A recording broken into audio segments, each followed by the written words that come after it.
Okay, so today I kind of want to talk about our journey so far the past 2 months or so and how difficult parking in the state of Colorado has been for us.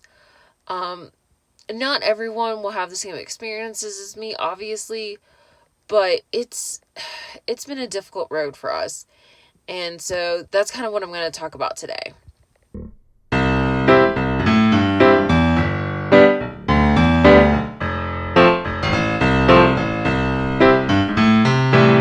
As you can see, I'm obviously in the cab. I've got Ladybug chilling with me. I guess when we were in Grand Junction, we stayed in the shade just a little too much. And so our battery hasn't, and we were charging all our devices at the same time. So our battery's gotten a little low the past few days. Hopefully the sun is going to help charge it up some. My phone is about to die and my iPad's about to die because I used it to work yesterday. So I'm sitting in the cab recording this while also charging my phone using the actual car battery to charge my phone and iPad instead of the house battery in the back. So a little different of a background for you. But that's kind of my reasoning why. Okay, so when we originally decided to hit the road, we wanted to go to Colorado. It was a big deal. We'd never been to the state. We were really excited. The original plan was to stay for about a month and kind of go all around the state. Our goal was at the end of the month to meet up with our friends, Brett and Alexis, which we did. We ended up going to Pikes Peak with them. And then we were going to move on. Well, we ended up running very short on funds. And so Jeremy picked up a job in Basalt, Carbondale area, just outside of Aspen, and at a bike shop. And they asked him, hey, can you work for 3 months? And then, we'll be at the end of the season and you can move on. So Jeremy's like, okay, we'll do that. So for the first little bit, we weren't really planning on staying in the state very long. Just a few days in each city, kind of get a feel for the state and, move on. Colorado is one of those states where everyone assumes it's going to be really welcoming to Vanlifers and RV people because it's such a touristy state and everyone's coming here because of the beautiful landscape. And that's kind of what we thought too. But the reality is that's not the case. I think part of it has to do with the locals that are actually there just not wanting what they might think of riffraff. I don't know. They also have a huge homeless problem here in the state. So that might be something to do with it as well. So our first stop in this state was Denver. And we were really excited because we had some friends that we were going to hang out with and see. We used 2 different apps to kind of check on parking because we're broke, so we're definitely not going to pay for a campground. So free 99 is the way to go for us. So our first few nights there, we were staying at truck stops. And we stayed at one truck stop in particular. It was really nice. I got altitude sickness as soon as we hit Denver. So I was kind of miserable the first few days. And we had no problems. We were fine. We spent one night at a friend's house, but it was really far and on top of a mountain, and we wanted to kind of get back in the city, so we didn't want to do that every night. And we tried staying at a Walmart. All the Walmarts in Denver ban overnight parking, semis and RVs and vans. About 9:30, the one night we tried to stay at a Walmart, police came by, knocked on our door, and was like, hey, the Walmart closes at 10. If you're here after 10, they will tow you even if you're in the vehicle. And we were like, okay, that's serious. They're giving us plenty of warnings. There were the signs, but there was also lots of semis, so we thought we'd give it a try. And so we were like, okay, so we moved on. We ended up going back to that same truck stop that we had been at before, but this time there was security there, and they were pushing everyone out. If you weren't a semi, you couldn't stay at the truck stop, which is so weird to me, because, there was extra parking. that nobody was going to take, so why not let us sleep there? We ended up crashing in a hotel parking lot just for the night, trying to stealth park just so we could get some sleep because it was so late by the time we found a place to actually sleep. And we just hightailed it out of Denver because we were like, we can't do this anymore. We went down to Colorado Springs. That wasn't as bad for us. There was a park and ride that we could stay at, and we did that for a little bit. There was a gas station outside of town, about 10-15 minutes outside of Colorado Springs, called Monument, and that ended up being our safest place, and they didn't care. There was an RV that was there for like 2 weeks straight, day and night. No one cared. So we were fine there. After that, it's kind of when we went to what they call the Valley, and we started to try and find parking there. And I think this is one of those things where if you were to just move on, if you weren't staying for a week or more at a time, I think you would be fine. For us, though, trying to stay 3 months in one place has been really difficult. At first, we were fine. For our first month, we didn't have any issues parking. And then towards the end of the second month, the places that we were looking at, that we had been parking at for like probably 6 weeks at this point, that's when they started kicking us out of the same ones. So we were at a national forest, parked at a beautiful spot, loved it. We'd been parking there like every Sunday for 6 weeks. And then we parked there like we normally do. And park ranger came by that morning after we had slept there and was like, hey, yeah, we have overcrowding happening here in the park, and this is not a designated camping spot. And she was really nice. She gave us a map to show us where we could camp for free in the national park, and also where the campgrounds were. Now, I'm not completely opposed to a campground. However, for $24 a night, and I don't get a bathroom, I get a porta-john, and I don't get showers or power hookup or Wi-Fi or Clubhouse or anything like that. Like, I'm paying $25 to just park somewhere. Like, that's not okay with me. I need some kind of benefit besides a porta-john. I have one of those in my own van. Like, come on.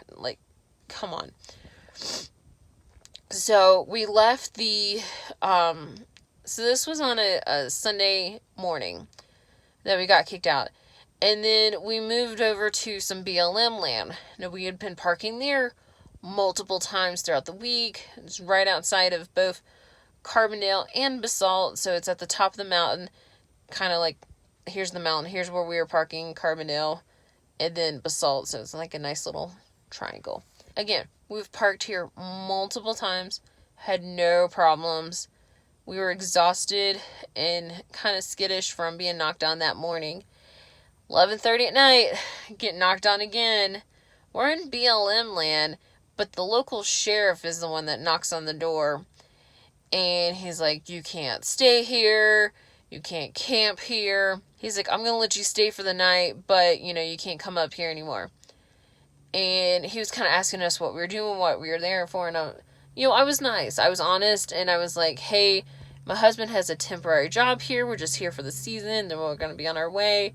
We're just camping all around the area. And he's like, well, you can't live on BLM land. That's illegal. I'm like, I'm not living on BLM land. To live on BLM land, I'd have to be here every single night. And I'm not. We're moving around from place to place.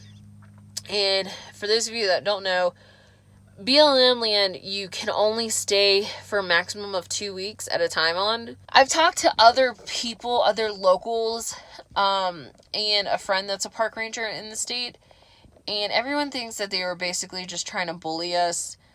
We are in a very rich area of not just the country, but also of the state in particular. We're right down the street from Aspen. And so I think part of it has to do with so many Vanlifers coming to enjoy this area, and so many rich people being scared of Vanlifers, which is weird to me because I've seen the most expensive vans of my life out here. Like, they dropped over $100,000 on this van But yeah, sure, I'm the homeless person that's trying to break into your house, sleeping on BLM land. Yeah, that's totally how it works, right? So we got kicked out of our two most common places. We occasionally will stay in town. There's some 24-hour parking and some park and ride spots that we'll kind of hit every once in a while, but especially on the weekends, we are trying to stay away from the town and relax. And because they don't have Planet Fitness and that's where we shower, we've also been having to camp out in the woods so that we can set up our shower tent and our solar shower so that we can, get clean. And so it's important for us that we find these remote places so that we can do that and just kind of disconnect and relax. Now, at the end of August, we find ourselves trying to drive like 45 minutes away from town to an abandoned ski lodge that is closed during the summer. We've been camping there. It's fine. There's like a small pocket of 3G, so we get a small signal. No streaming, but we can at least get texts in and out. And then we found out last week that there was a forest fire happening in the area and they'd shut down the road, and we were like, seriously? Like, again, we can't park there? So that was one of the reasons why we ended up going to Grand Junction, because we were like, so over this. Grand Junction, by the way, no problems. Stayed at a Walmart 2 nights? Not a problem. There was plenty of other ones there. Stayed at a truck stop? No problem. There was like 4 other van and RVs with us. So Grand Junction's good. I like it. No problems there. We find ourselves, we've got about 4 weeks left. We've got pretty much just the month of September left, and then we are going to start heading east and start heading back home. It's just been really difficult for us. I think, like I said, some of those places we'd stayed at for like 6 weeks, off and on, and didn't have any issues. I think part of it has to do with the time of year, and if it's a really busy season, they just don't want a lot of tourists in the area, which is counterproductive. I think had we just gone in and left, we would have been fine. But overall, we've been finding this state very difficult to live in our van. And it's kind of put a sour place in our hearts about this state, which is really sad because we expected so much more from this state than what it's provided for us. The landscape is absolutely gorgeous, but I feel like the locals have just been so turned off by campers and Vanlifers, and it's really annoying. I talked to somebody else about it who's also a Vanlifer, and they said, yeah, the more obvious a place to go, the more places that you think, oh, they're going to be really accepting of Vanlifers, the more overpopulated it is and the more the locals don't like it. So maybe staying on the East Coast will be a little easier because nobody goes to the East Coast. I don't know. We never had any trouble in the 3 months we lived in our van in Charlotte. I'm just going to put that out there. I think it has something to do with being in an area where it's so much more obvious that there's vans out here versus like back home in Charlotte. A little bit annoying, but I just wanted to get this out there, just get it off my chest, like the issues that we've been having for 2 months now with trying to find parking here in this state. Yeah, so I know this video is probably a little rambly, and I'm sorry about that. I tend to ramble just in general. But I just wanted to kind of let you know where I'm coming from, our story, what we've been dealing with here. That's one of the reasons why I haven't posted as consistently, because I'm having to deal with the stress of trying to find out where to park, and we keep debating whether we should leave the state early and head back home, or if we should try and ride it out. We did make a verbal agreement to stay until the end of September with the bike shop that Jeremy's at, so we're trying to honor that as best as we can. I'm going to kind of sign off here now.